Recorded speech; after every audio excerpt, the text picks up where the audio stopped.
लोगों ने कांग्रेस का साथ दिया, मगर मुअज़्ज़ज़ हाज़रीन, मैं आप लोगों से पूछना चाहता हूँ कि उस कांग्रेस वालों ने हमें क्या दिया। आज जहाँ भी जिस किसी इलाके में, हिंदुस्तान के किसी भी कोने में, जब किसी मजहब, किसी भी जात और किसी बिरादरी के लोगों पर जुल्म होता है, इस तानाशाह हुक्मरान के लोग जुल्म करते हैं, तो एक ही शख्स है जो आपकी हिमायत में खड़ा होकर बोलता है, ऐवान पार्लियामेंट में खड़े होकर बेबाकी के साथ, और आपकी दर्द को अपनी दर्द समझकर वहाँ बोलता है। वो कोई और नहीं सिवाय असदुद्दीन ओवैसी के, कोई नजर नहीं आएगा। इसलिए मुअज़्ज़ज़ हाज़रीन, आप लोगों से गुजारिश करूंगा कि आप लोग एक बार इसी 26 अप्रैल को तमाम पार्टियों की बातों को छोड़कर असदुद्दीन ओवैसी जी को एक बार मजबूत करें, और असदुद्दीन ओवैसी साहब के पैगाम को अख्तरुल ईमान साहब के जरिए हम आपके जरिए पहुंचाना चाहते हैं। मुअज़्ज़ज़ हाज़रीन, इस 26 अप्रैल को तमाम बातों को भूलकर, तमाम गिले शिकवे को दूर करके पतंग छाप में आप सब वोट करेंगे, ताकि तमाम तर इस इलाके की जो बुराइयां हैं, इस इलाके में जो कमियां नजर आती हैं, अपनी कमी, अपनी जरूरत को, इस जरूरत को अपनी जरूरत समझकर ऐवान पार्लियामेंट में आपकी बातों को रख सके। इन्हीं बातों से मैं अपनी बातें खत्म करता हूँ। अस्सलाम वालेकुम व रहमतुल्लाह। नौजवान साथियों, बुजुर्गों और मेरी इज्जतदा माँ और बहनों, मैं आप तमाम लोगों को सलाम अर्ज करता हूँ। साथियों, हम लोग बैरिस्टर असदुद्दीन ओवैसी साहब और जनाब अख्तरुल ईमान साहब के पैगाम को लेकर आप सभी के बीच आए हैं। मेरे नौजवान साथियों, याद कीजिए, इस वक्त आपके ऐवान असेंबली में अगर कोई 2.5 साल में जितने काम किया है, शायद 20-20 साल तक ऐसे एमएलए आपके बीच नहीं काम किए होंगे। लोग इस वक्त कहते हैं कि हमें विकास के नाम पर वोट दीजिए। कैसा विकास, कौन सा विकास?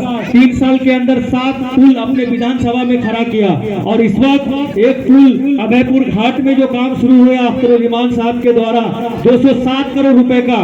बताइए, आपके इलाके के कौन से ऐसा एमएलए है जो 207 करोड़ का पुल बनाकर अपने इलाके के काम करवा रहे हैं? मेरे दोस्तों, याद कीजिए, इस वक्त आपके लिए कोई एक लीडर खड़ा नहीं है। अगर आपके मुसलमानों से कोई इनकलाब कहे तो मुझे बताइए, आपके बीच में से कौन खड़ा होगा? कोई भी नहीं होगा।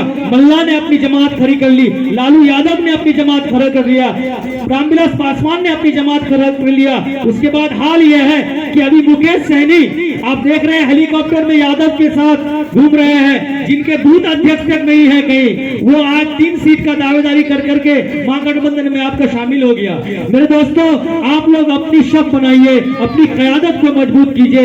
यकीनन आपके लिए जिस तरीके से 3 तलाक के मुद्दे पर, CAA के मुद्दे पर, NRC के मुद्दे पर अगर पार्लियामेंट में कोई रोका या कोई इस बिल को फाड़ा, तो जनाब बैरिस्टर असदुद्दीन ओवैसी साहब थे।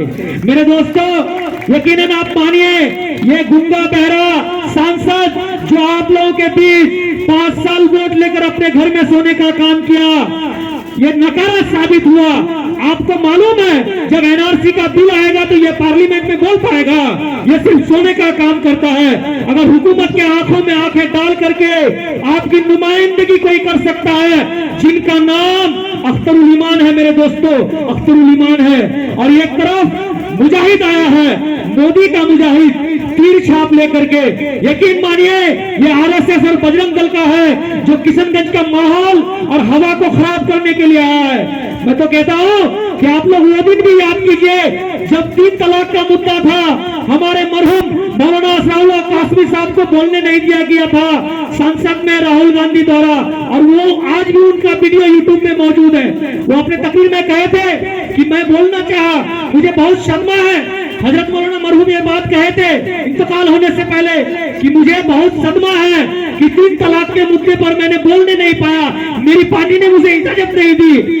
लेकिन आज उनके लोग अगर बस्ती में घुसते हैं तो उन्हें बस्ती में घुसने मत दीजिए। यदि मौलाना का दर्द आप तमाम लोगों के सीने में है, क्योंकि 3 तलाक के मुद्दे पर हजरत मौलाना मरहूम को बोलने नहीं दिया गया था, आज उन लोगों को अपने गांव में बोलने मत दीजिए। मेरे साथियों, दोस्तों, यकीनन कभी बात होगी। हम लोग इस वक्त बैरिस्टर असदुद्दीन साहब का पैगाम लेकर आप लोगों के बीच आए हैं। 26 तारीख को पतंग का निशान पर बटन दबाकर आप लोगों को भारी मतों से कामयाब बनाना है। शुक्रिया, खुदा हाफिज़।